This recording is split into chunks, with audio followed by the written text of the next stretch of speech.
The room is vast, with floor-to-ceiling windows showcasing the glittering New York skyline. Please just The give bed me is another large, chance. unslept in. The air is thick and silent.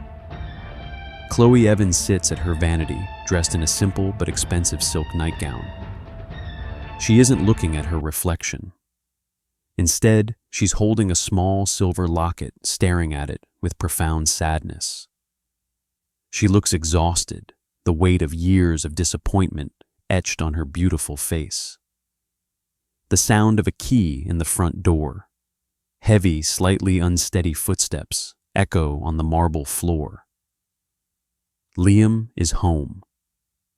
Chloe quickly puts the locket away, composing herself.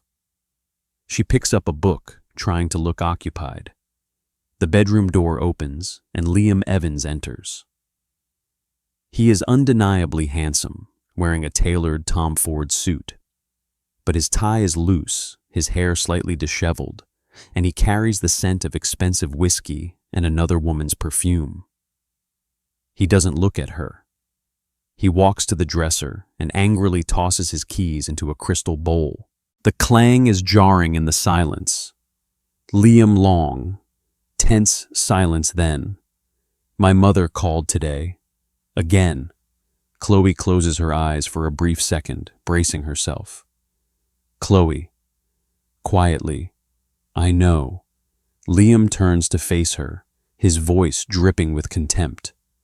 Do you know what it's like? Every time I see her, it's the same question. When will I have a grandson? When will the Evans name be secured? My friends. They don't say it to my face, but I see them look at me. The pity. They think I'm less of a man. Chloe. Voice trembling, but trying to stay calm. We've seen the best doctors, Liam. They said everything looks normal. Maybe we should try again. A new specialist. Maybe you could get tested too, just to rule everything out. Liam scoffs a cruel, dismissive sound. Liam. Me, don't be absurd, Chloe. The problem has never been me. He starts pacing like a caged animal. Liam. I have built an empire from nothing. I am strong. I am a leader. The problem is you. You're empty. A beautiful, polished shell with nothing inside. You can't do the one thing you were meant to do. His words are a physical blow. Chloe flinches, tears welling in her eyes. Chloe, how can you say that I am your wife? I've stood by you through everything. I loved you when you had nothing but ambition. This is for better or for worse. Liam stops pacing spins to face her. This is the worst. You are a curse on this family. A burden I have carried for 5 years too long. The door opens silently. Eleanor Evans stands there, already dressed in a midnight blue dressing gown. She has clearly been listening. Her expression is one of cold satisfaction. Eleanor, Liam is right. Chloe, some women are simply not built for this. It's a biological fact. You've been a lovely accessory, but an heir is a necessity. Chloe looks from her husband to her mother-in-law, feeling utterly betrayed and cornered. Liam. Emboldened by his mother's presence, an accessory that other men seem to find fully functional. Chloe's blood runs cold. Chloe, what does that mean, Liam? It means I'm a man with needs. It means that while you've been in here praying for a miracle, I've been out there confirming what I already knew. The problem was never me. Other women don't have a problem with me. The admission of his infidelity, delivered with such vile pride, is the final blow. Chloe's face crumples.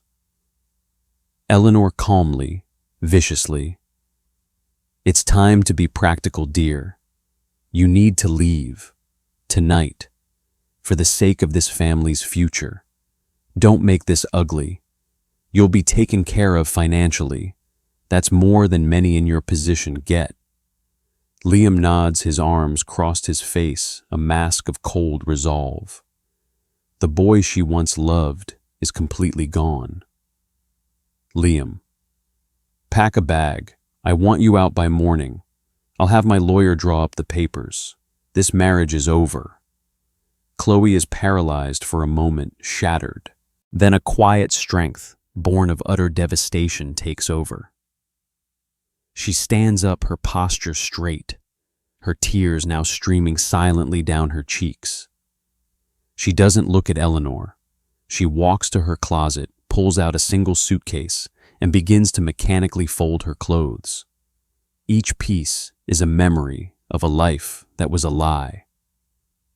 Liam and Eleanor watch her two predators who have taken down their prey.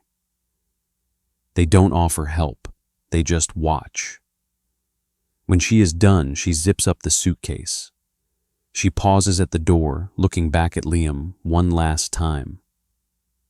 Chloe, whispering voice broken but clear. "You will regret this, Liam. One day you will see the truth, and you will have to live with what you've done." Liam looks away, out at the city lights, dismissing her completely. Chloe opens the door and walks out of the bedroom. Her slippers make no sound on the polished marble floor. The butler and a maid are in the foyer pretending to be busy. They have heard everything. They bow their heads, unable to meet Chloe's eyes, their faces filled with shame and pity. Chloe doesn't acknowledge them. She walks straight to the grand, heavy front door, pulls it open, and steps out into the hallway. The door closes behind her with a soft, final thud. Chloe stands on the sidewalk, her single suitcase beside her. The neon lights of the city reflect in her tears. She is alone.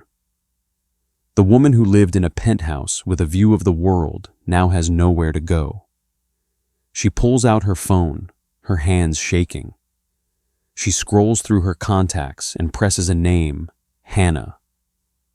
The phone rings. It picks up. Chloe. Into phone voice, a broken whisper. "Hannah, he threw me out. Can I please come over?" She listens for a moment. Then a sob escapes her. She nods, though no one can see. "Chloe, thank you." She hangs up, picks up her suitcase, and starts walking into the night, a solitary, heartbroken figure against the immense, uncaring city. Hannah's apartment, living room, night. The room is dark, lit only by a single lamp. Chloe is curled up on the sofa, wrapped in a blanket. She's been crying. Her suitcase sits by the door, a sad reminder of her uprooted life. Hannah enters from the kitchen, carrying 2 large mugs of tea. She hands one to Chloe and sits beside her, pulling her feet up underneath her. "Hannah, here, drink this. It has honey, and a little something stronger." Chloe manages a weak smile and takes the mug, letting its warmth seep into her cold hands. "Chloe, thank you, Hannah, for everything. I didn't know where else to go." "Hannah, don't you ever thank me for this. This is what friends are for. This is what family does. Unlike that ice queen and her monstrous son, Hannah's anger is a live wire." She takes a sip of her tea, her mind racing. "Hannah, he actually admitted it. To your face, the cheating." Chloe nods, fresh tears welling up. The memory is raw. "Chloe, he said it like he was proud of it, like it proved his point. That I was the problem. That I was broken." Hannah slams her mug down on the coffee table. He's the one who's broken. His moral compass is in a million pieces, and his mother, she's the architect of all this. I always knew she was poison. Hannah takes a deep breath, trying to calm herself. She looks at Chloe, her expression shifting from fury to determined resolve. Hannah, okay, new rule, no more crying over that man, not until we have all the facts. Chloe. What facts? He made the facts very clear. Hannah, no, his opinions are very clear. We need medical facts. I'm calling in a favor. Hannah grabs her laptop from the coffee table and opens it. Hannah, Dr. Amanda Evans, best reproductive endocrinologist on the East Coast. And no, she's not related to that trash family. She's an old friend from law school. I'm booking you an appointment for tomorrow morning. Chloe, taken aback. Tomorrow, Hannah, I can't. I'm not ready. What if he was right? Her greatest fear hangs in the air. Hannah closes the laptop and looks Chloe dead in the eye. Then we will face it together with a plan. But I am willing to bet my entire law degree that he wasn't. He never even got tested, did he? He just pointed the finger at you because it was easy. Chloe shakes her head, remembering Liam's refusal. Hannah, exactly. So, we're starting from a place of truth, not his arrogant assumptions. We're going to get your answers, Chloe, your power back. Chloe looks at her friend, seeing the unwavering belief in her eyes. A tiny, fragile spark of hope ignites within her. Interior Dr. Evans's office, day. The office is calm, professional, and soothing. Chloe sits in a chair opposite a large, tidy desk. Hannah sits next to her, a solid, reassuring presence. Dr. Amanda Evans, 50s, warm and intelligent, sits behind the desk reviewing a file. She looks up and offers a kind, professional smile. Dr. Evans, Chloe, it's nice to meet you. Hannah's told me a lot about you. I've reviewed the basic information you sent over. I understand you've been trying to conceive for 5 years. Chloe nods, her hands clenched in her lap. Yes. My husband, my ex-husband, he was adamant that the issue was with me. Dr. Evans, I see. And did he ever undergo any testing himself, Chloe? No, he refused. Dr. Evans makes a note, her expression neutral, but her eyes hinting at a familiar frustration. Dr. Evans, well, we're going to do a very thorough workup for you today. A full hormonal panel, an ultrasound, the works. We'll get a complete picture. The goal here is answers, not blame. Chloe, thank you, doctor. Chloe has blood drawn by a gentle nurse. She lies on an examination table while a technician performs a transvaginal ultrasound. The screen shows grainy black and white images. Chloe watches, her anxiety palpable. She sits in a waiting room, flipping through a magazine but not seeing the pages. Hannah squeezes her hand. Dr. Evans's office. Later, Chloe and Hannah are back in the chairs opposite Dr. Evans's desk. Chloe looks pale. Hannah is a pillar of strength beside her. Dr. Evans enters holding a file. She sits down and looks directly at Chloe, her expression kind but direct.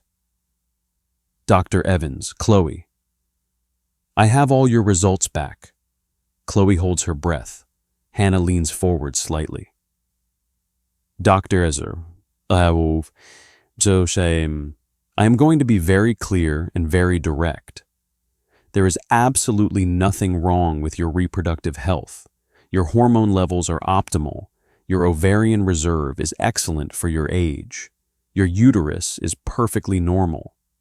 You are ovulating regularly. Chloe stares uncomprehending for a moment. The words seem to hang in the air. Dr.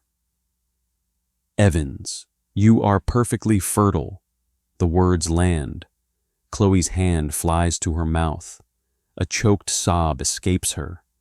It's not a sob of sadness, but of overwhelming, world-shattering relief and a torrent of pent-up anguish. Chloe, through tears, I'm not. It wasn't me, doctor. Evans softly. It was not you. If there was no pregnancy in 5 years of trying and given these results, I would strongly advise that your ex-husband be tested. The issue likely lies there. Hannah lets out a sharp, triumphant breath. Hannah, I knew it. I knew it. That arrogant lying. She stops herself, putting a hand on Chloe's trembling shoulder. Chloe, all this time, I prayed. I cried myself to sleep. I let them make me feel worthless. I hated my own body. The weight of the injustice crashes down on her. The years of emotional abuse, the humiliation, the betrayal, all of it was built on a lie. Dr. Evans, I am so sorry you went through that. But now you know the truth, and the truth, however painful now, will set you free. When you find the right partner, I have no doubt you will have a beautiful, healthy family. Chloe looks from the doctor to Hannah, tears streaming down her face, but now there's a new light in her eyes. The light of vindication, the light of a terrible, painful truth. The spark of hope that Hannah ignited now bursts into a flame. It's a flame of anger, of grief for her lost years, but most of all, of a newfound, unshakable knowledge of her own worth. She wasn't broken. She never was. Hannah's apartment. Day. Afternoon sun streams into the apartment. Chloe is at the kitchen table, her laptop open. She's looking at a simple but elegant website she's built, Chloe's Artisanal Catering. Hannah leans over her shoulder, munching on an apple. Hannah. It looks fantastic, really professional. Who knew you were a web designer too? Chloe smiling softly. YouTube tutorials and desperation are a powerful combination. She says it lightly, but the truth of her struggle is there. She has changed. The fragility is hardening into a quiet resilience. Hannah, you don't have to do this, you know. The settlement from Liam was generous. You could take your time. Chloe, I know, but I need to do this. I need to stand on my own. Cooking. It's the one thing that always made sense to me. It's quiet. It has a beginning, a middle, and an end. And people are usually happy at the end. Hannah, okay then. And your first big gig is tonight, the Whitney charity thing. Small plates past appetizers. You're gonna kill it. Chloe takes a deep breath, a mix of nerves and excitement. Chloe, I hope so. Interior Art Gallery. Night. The event is in full swing. Well-dressed guests mingle under soft lights, admiring art and sipping champagne. Chloe, looking poised and beautiful in a simple black chef's coat, moves through the crowd with a tray of exquisite canapés. She is in her element, professional, graceful, and attentive. The shadow of the penthouse is fading, replaced by the pride of self-reliance. She glances toward a quiet corner of the gallery. A man stands alone, staring out the floor-to-ceiling window at the city lights below. He holds a glass of champagne, but hasn't touched it. His posture radiates a deep, profound dejection. This is James Carter. He is handsome, but his eyes are distant, lost in thought. He looks utterly alone in the crowded room. Chloe watches him for a moment. She recognizes that kind of sadness. It's a mirror of her own not long ago. She takes a deep breath, picks up a fresh tray of mini wild mushroom tartlets, and walks over to him. Chloe, gently. Can I offer you one? They're best while they're warm. James turns startled out of his thoughts. He seems almost embarrassed to be caught in his solitude. He manages a weak, polite smile. James, oh, sure, thank you. He takes one. He takes a bite, and a flicker of genuine pleasure crosses his face. James, wow, that's incredible. Chloe. A genuine smile reaches her eyes. Thank you. Wild mushrooms, a little thyme, and a hint of truffle oil. James, you made these? Chloe, I did. I'm the caterer. Chloe. James, and you're very talented, Chloe. There's a moment of awkward silence. He looks back out the window, his smile fading. Chloe, rough night. He lets out a short, humorless laugh. James, you could say that. More of a rough year, condensed into one particularly terrible night. He seems like he wants to talk to unburden himself to this kind stranger. James. I just lost a project I've been working on for over a year. A community center in Brooklyn. It was my heart and soul. And my girlfriend, she saw the loss as a personal failure. She ended things tonight. Said she couldn't be with someone whose potential had peaked. He says the last word with a bitter irony. Chloe listens, her head tilted. She doesn't offer empty platitudes. Chloe. I'm sorry, that's a lot to hold at once. It must feel like the ground disappeared beneath your feet. Her words are so perfectly understanding that James looks at her, truly seeing her for the first time. He's struck by her beauty, not just her features, but a deep, empathetic kindness in her eyes. James, that's exactly it. You understand that? Chloe. Her smile is sad, but knowing I've had the ground disappear a few times myself. It's a terrifying feeling. But you know what I've learned? It's only when the ground falls away that you learn you can actually fly. Or at least build a new foundation, a stronger one. James is captivated. Her words, her calm strength, her quiet elegance. It's all so different from the loud, ambitious world he's just been ejected from. James, you sound like you speak from experience. Chloe. Let's just say I'm an expert in rebuilding foundations. Another server gestures to Chloe from across the room. She nods. Chloe. I should get back to work. It was nice to meet you, James. For what it's worth, anyone who can appreciate a good mushroom tart can't be all bad. And anyone who would leave because of a lost project, well, they didn't deserve the blueprint of your life anyway. She gives him one more warm smile and melts back into the crowd with her tray. James stands there, holding his half-eaten tart, watching her go. For the first time all night, he isn't thinking about his failure. He's thinking about her. Rebuilding, a coffee shop. Day, James and Chloe meet for coffee. The conversation is easy-flowing. They talk about architecture, food, their favorite books. They are two kindred spirits, finding solace in shared conversation. Central Park, afternoon. They walk through the park. Chloe laughs at something James says, a real unguarded laugh. James looks at her mesmerized.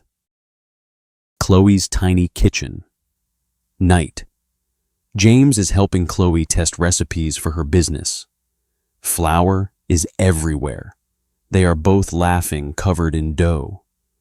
The scene is warm, intimate, and full of light.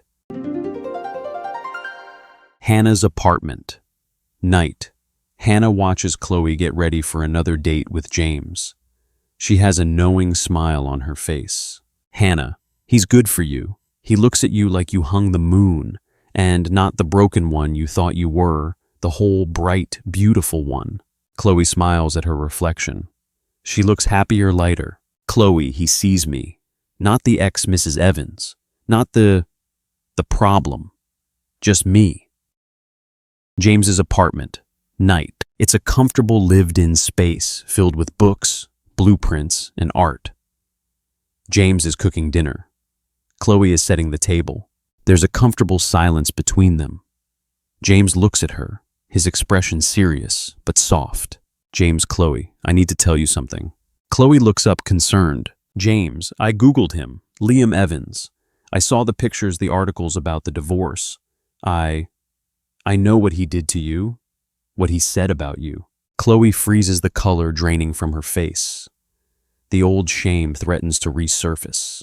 Chloe, James, James interrupts gently. No, let me finish. Knowing what he said, and then knowing you, it makes me angry for you, but it also makes me admire you so much more. He walks over to her, taking her hands in his. James, the strength it must have taken to survive that, and to come out of it as this graceful, talented, kind woman. I am in awe of you, Chloe. I don't see a past. I see a future. With you. Tears well in Chloe's eyes. They are tears of healing. He knows her deepest shame, and it doesn't diminish him. It makes him value her more. Chloe whispering, I'm scared, James. James, I know. So am I. But I'm not him. I would never break your heart. My only goal is to help you keep it whole. He leans in and kisses her. It is tender, full of promise, and the beginning of everything. The Pierre Hotel, bridal suite, day. Isabella stands before a full-length mirror being fussed over by two stylists. Her wedding dress is a breathtaking avant-garde masterpiece of lace and crystal. She looks like $1 million, and she knows it. Her phone is in her hand. Isabella into phone. Yes, make sure the Vogue editor is in the second row, and the Time Style section. This coverage needs to be flawless. This isn't just a wedding, it's a brand launch. She hangs up, admiring her reflection. There's no nervous excitement of a bride, only the cool appraisal of a CEO on merger day. Eleanor Evans sweeps into the room looking regal and severe. Eleanor. You look appropriate. Isabella. Without looking away from the mirror, I look like the future Mrs. Liam Evans. That's the point. A flicker of unease crosses Isabella's face, so slight only she would notice it. Isabella, his ex-wife, she's not coming, is she? It would be a needless distraction. Eleanor, waving a dismissive hand. Please. She wouldn't dare show her face. She's probably hiding in shame somewhere. Today is about the future, not the past. Isabella nods, satisfied, pushing the doubt away. Grand ballroom. Day. The room is a sea of white orchids and gold leaf. The air hums with the chatter of the elite and the constant flash of camera bulbs. Liam stands at the altar, looking smug and victorious in his custom tuxedo. He scans the crowd, his eyes lingering on the empty front row seat he reserved for Chloe. A cruel smile plays on his lips. His best man Mark leans in. Mark. Quite a turnout. The press is eating it up. Liam. Without taking his eyes off the empty seat, let them.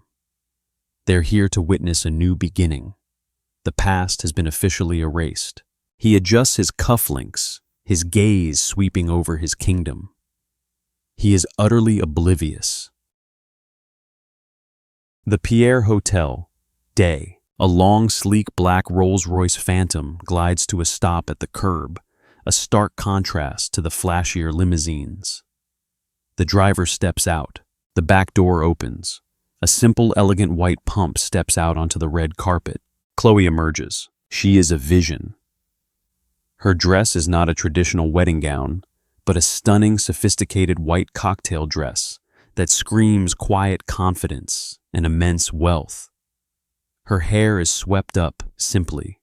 She looks radiant, peaceful, and powerful. She turns and reaches into the car. She helps out two impeccably dressed children. A little boy, Ben, in a miniature tuxedo, with a bow tie, and a little girl, Emma, in a beautiful white dress with a tiny ribbon in her hair. They are beautiful, well-behaved, and holding her hands tightly. James steps out from the other side.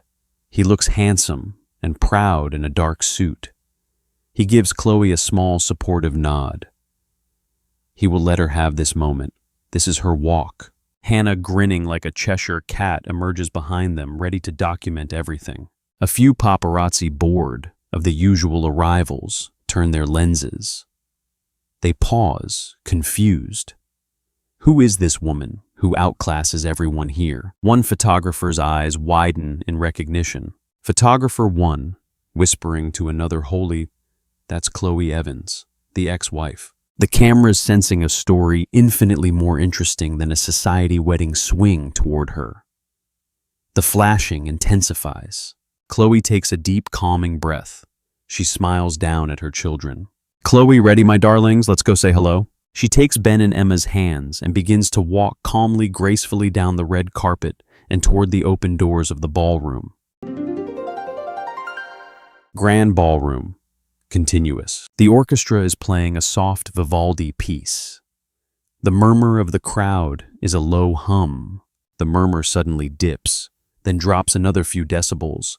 Heads near the entrance begin to turn. The music falters. The violinist misses a note, then another. The music stops entirely. The chatter dies. The only sound is the rustle of fabric and the soft, steady click of Chloe's heels on the marble floor. Every single head in the room turns. Every conversation halts mid-sentence. Hundreds of eyes widen. iPhones are raised, a wave of silent digital witnesses. Liam, annoyed by the interruption to his perfect day, frowns and looks toward the entrance. His smug expression shatters. His face pales to a sickly white. His jaw goes slack. He sees Chloe, not broken, not ashamed, but more beautiful and powerful than he has ever seen her. And then he sees the children. His brain short circuits. It refuses to process the image. A boy, a girl, holding her hands, looking just like her. He instinctively brings a hand to his throat. His custom silk bow tie, perfectly tied moments before, suddenly feels like a garrote wire tightening with every beat of his horrified heart. He can't breathe. He can't speak. He can only stare. Chloe doesn't look at anyone else. Her gaze is forward, her posture regal. She walks down the center aisle with the calm certainty of a queen returning to her realm. Ben and Emma walk perfectly beside her, their small faces curious but well-behaved. She leads them directly to the front row, to the seat Liam had reserved for her. She sits down gracefully. Ben and Emma climb up to sit on either side of her. The silence is deafening. It is a vacuum of shock. At that exact moment, the orchestra flustered launches into the bridal chorus. Isabella appears at the end of the aisle on her father's arm, beaming her perfect press-ready smile. She takes 2 steps before she feels it. The silence, the tension, the fact that no one is looking at her. Her smile falters. She follows everyone's gaze to the front row. She sees the beautiful woman in white. She sees the 2 children. She sees Liam's paralyzed, ghost-white face of pure terror. The pieces click together with brutal, horrifying speed. She reaches the altar. Her voice is a venomous, sharp whisper that cuts through the silence. "Isabella, Liam." What is the meaning of this? Liam, stammering voice, a strangled croak. That's Chloe. My ex. Isabella, her voice rising sharp as glass. "I know who she is. You told me she was barren. You told me she was a pathetic, broken thing." "Those are her children, Liam. A boy and a girl. You lied to me." "Liam, I believed," my mother said. Isabella turns her fury on Eleanor, who looks like she's seen a ghost. "Isabella, you knew, didn't you? You knew he was the problem. You set me up to be the laughingstock." She turns back to the crowd, her face a mask of furious humiliation. She is not a jilted lover. She is a CEO realizing she's been sold a faulty product. "Isabella," loudly to the entire room, "this man is a fraud. He built his life on a lie. He blamed his incredible wife for his own inadequacies, and now he thought he could trick me into the same cage." She turns back to Liam, yanking the enormous diamond ring off her finger. "Isabella, I am not marrying a liar and a failure. This wedding is over." She throws the ring at his feet. It clatters on the marble, the sound echoing in the silent ballroom. She gathers her immense train chutes, one last look of pure contempt at the Evans family, and marches back down the aisle, leaving chaos in her wake. The ballroom erupts, not in music or cheers, but in a cacophony of gasps, shouts, and the frantic clicking of cameras. Liam stands utterly alone, exposed and destroyed at the altar. His perfect world has vaporized in 60 seconds. His eyes meet Chloe's. She doesn't smile. She doesn't smirk. She simply looks at him with a profound, silent pity. Then she stands, takes her children's hands, and begins to walk calmly back up the aisle. She doesn't look back. She has delivered her testimony. The silent proof was enough. Carter House. Living room. Night. The room is cozy. Soft music plays in the background. Emma is curled up on the rug drawing.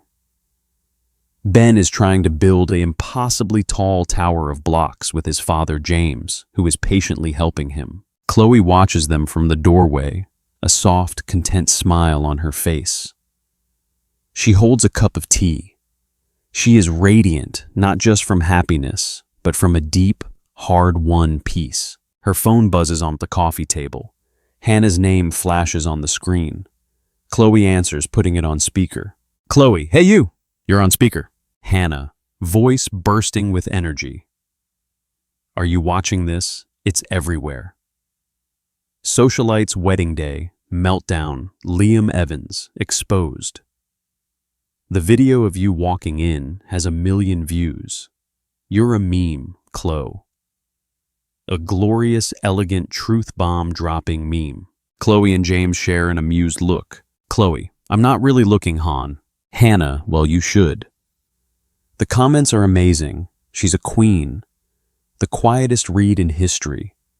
I want to be her when I grow up. You didn't just win, Chloe. You changed the narrative. You gave every person who's ever been unfairly blamed a voice tonight. Chloe's smile softens. She looks at her children. Chloe, I didn't do it for that. I did it for me, for us. James, to the phone, she's being modest. She was magnificent. Hannah, damn right she was okay. I've got to go. My phone is blowing up with reporters asking for comment. I'm just going to send them all the crying, laughing emoji. Hannah hangs up. The room returns to its peaceful quiet.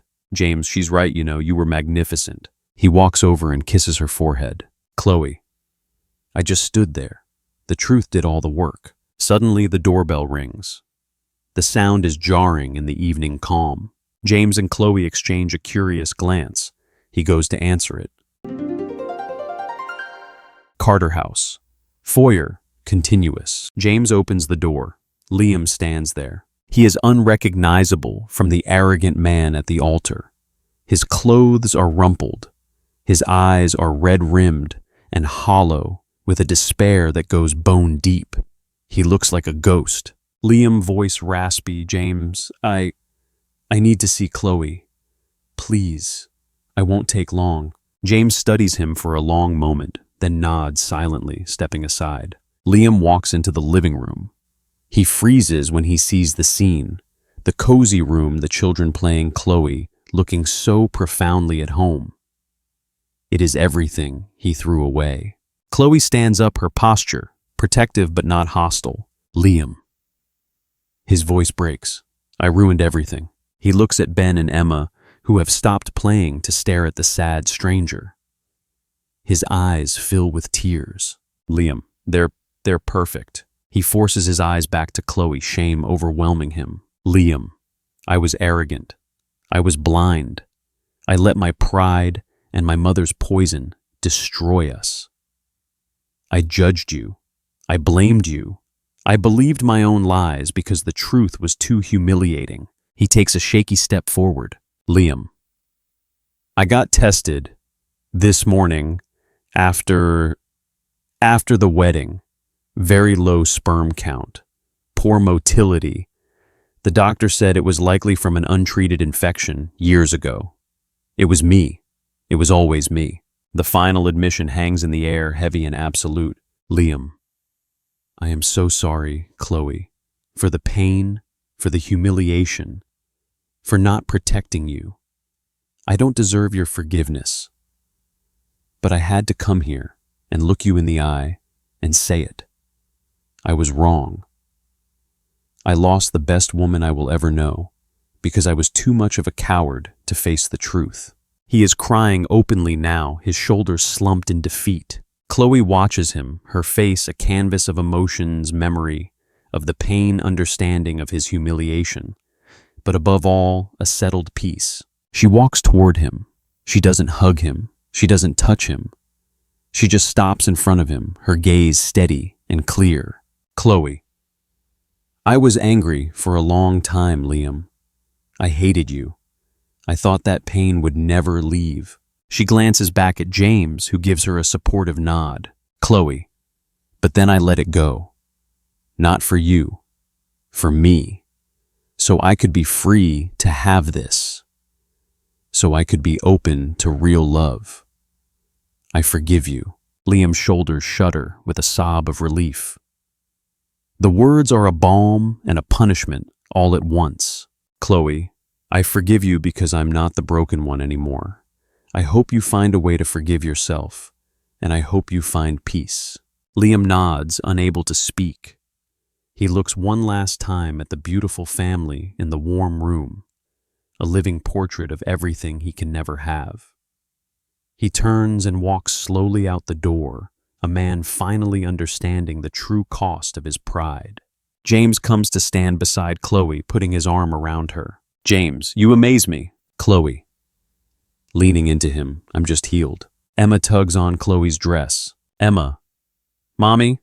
Who is that sad man? Chloe picks her up, holding her close. Chloe.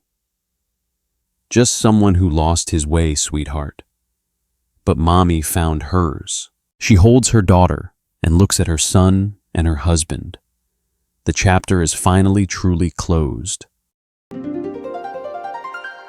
Carter House, later. Chloe is alone in this quiet living room. She opens a small drawer and takes out a single piece of paper. It's a letter. She reads it. It's from Liam, short-typed and unsigned. Thank you for your strength.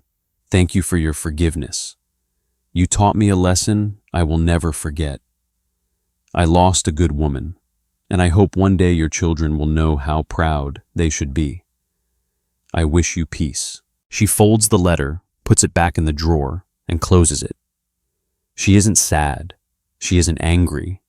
She is simply completely at peace. She walks to the window and looks out at the city lights, a quiet smile on her face. She is no longer Liam's victim. She is Chloe Carter, whole, loved, free. This is a story about the power of truth, the strength in silence, and the incredible freedom that comes with forgiveness. If this story moved you, if it inspired you, or if you know someone who needs to hear this message of hope, please don't keep it to yourself. Share this video with your friends and family. Like this video to let us know you want more powerful stories like this. Subscribe and hit the bell icon so you don't miss what comes next. Because everyone deserves to know that their worth is not defined by the lies others tell about them. Your greatest proof is the life you build after the storm. Thank you for watching.